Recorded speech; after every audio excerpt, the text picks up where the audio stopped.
Okay, part three. Next thing we want to cover is password policy.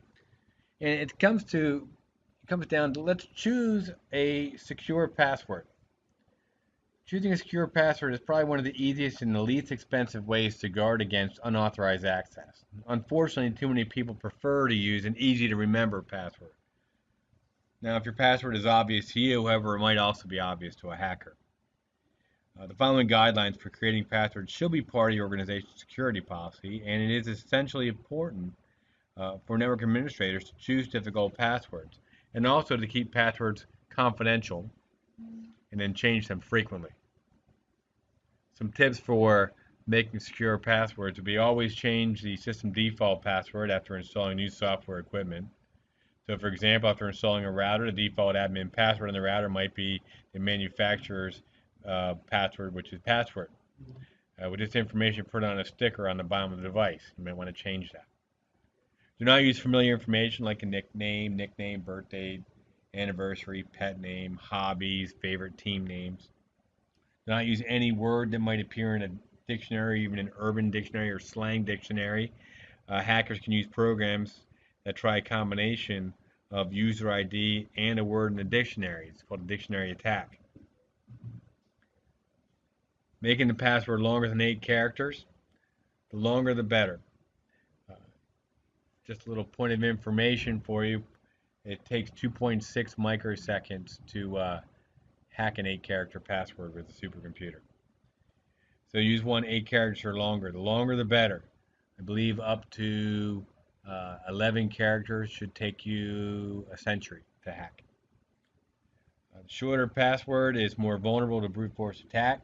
To maximize the benefit of a longer password, consider choosing a combination of letters and numbers. However, don't use common replacements for certain no, certain numbers or letters, as hackers already know these, like the A being an @ symbol, or an I being a 1, or an E being a 3. Okay? Use a combination of the uppercase and lowercase, but not in a pattern. Use a random order. Add special characters like exclamation points, hyphens. Don't repeat words or number sequences. Don't use a single letter or number or symbol more than twice in succession, like the word password with 8 Ds following it. Don't use any or don't use easily recognizable phrases like from a song or a poem. Don't write down your password or share it with others, including coworkers. Change your password at least every 60 days or more. Uh, do not use passwords that have expired. Use different passwords for different applications, like for banking and VPNs and logons and email accounts. Make it easier to keep a secure record of long random passwords by using programs like KeePass or LastPass. Password guidelines should be clearly communicated to everyone in your organization through your security policy. Although users might grumble about designing memorable but secure long random passwords and changing your passwords frequently, you can assure them that the company's financial, proprietary, and personal data will be safer as a result of doing this.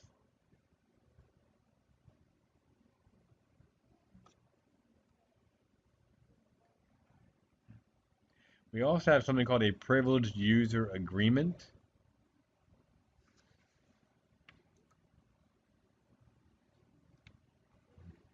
A privileged user agreement or a PUA. Um, it, it's used to address the specific concerns related to privileged access given to administrators and certain support staff. So, for example, a doctor has access to HIPAA, protected patient information, must sign a privileged user agreement that defines what he can and can't do with the patient data and what special precautions he must take to protect the patient's privacy. Certain checks and balances must also be maintained and defined in the PUA. So, for example, the person who can authorize vendor payments should not be the same person who creates vendor accounts. The privileged user agreement outlines guidelines, rules, restrictions, and consequences of violations, all of which help minimize the risk involved in allowing privileged access to some users. When accessing a privileged account, the user is advised to stay signed into the account only as long as necessary to perform the needed tasks, and then they're supposed to sign off.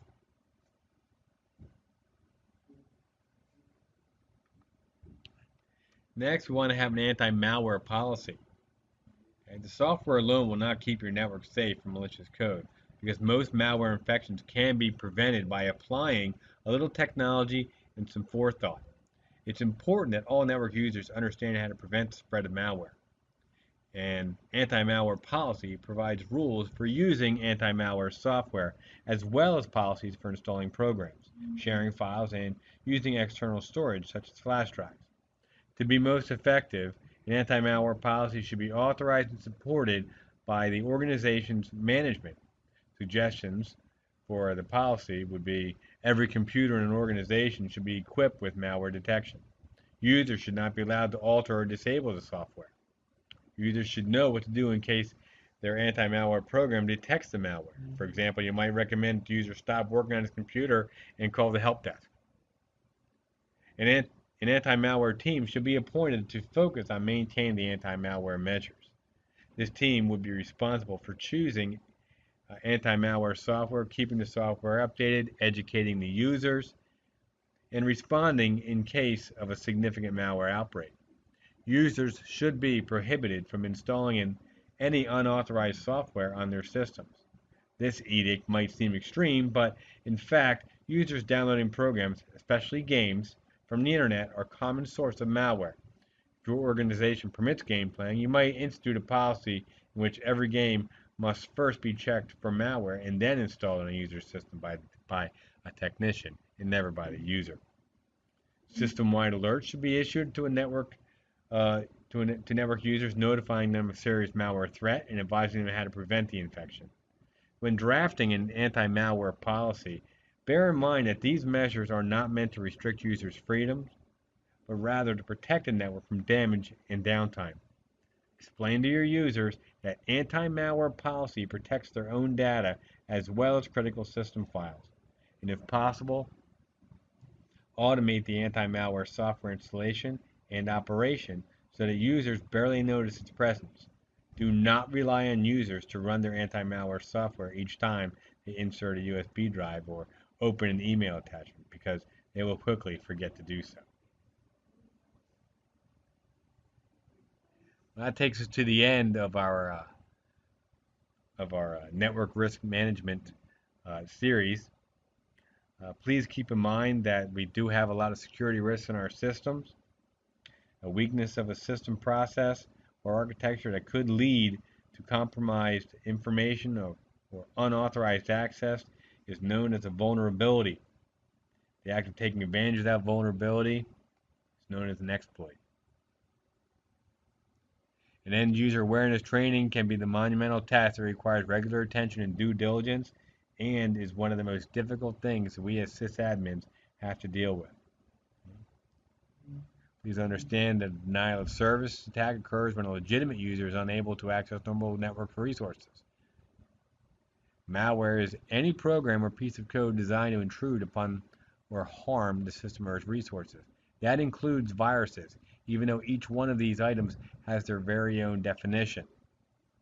Every organization should assess its security risk by conducting a posture assessment. It is best that that posture assessment be done by a third party.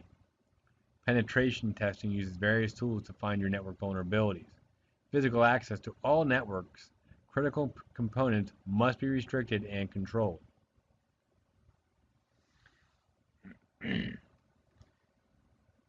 Besides securing network devices, external tampering, you can take steps to secure the device from network or software supported attacks.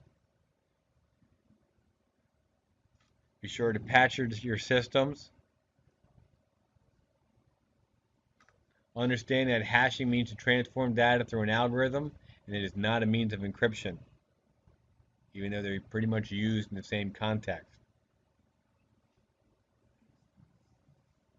Bring your own devices. Policies are difficult to conquer, but are definitely a part of our everyday jobs as sysadmin.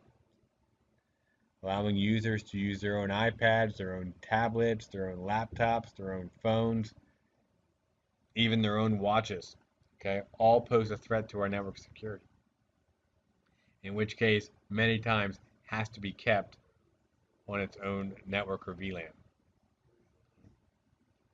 Please have all your users sign an acceptable use policy. When you explain to users what they can do and cannot do, and have them sign that they will abide by this. They don't have to agree to it, they just have to abide by it. Choosing a secure password is one of the easiest and least expensive ways to protect your network. Please use the guidelines outlined in this chapter to choose a secure password. A privileged user agreement addresses the specific concerns related to privileged access given to administrators and certain support staff. And anti-malware software alone, okay, will not keep your network safe from malicious code. Education will always be the key. So that sums up our network risk management chapter. Hope it helps, and I will see you soon for the next chapter, chapter 10. And that takes us to our next chapter, which will be security in network design.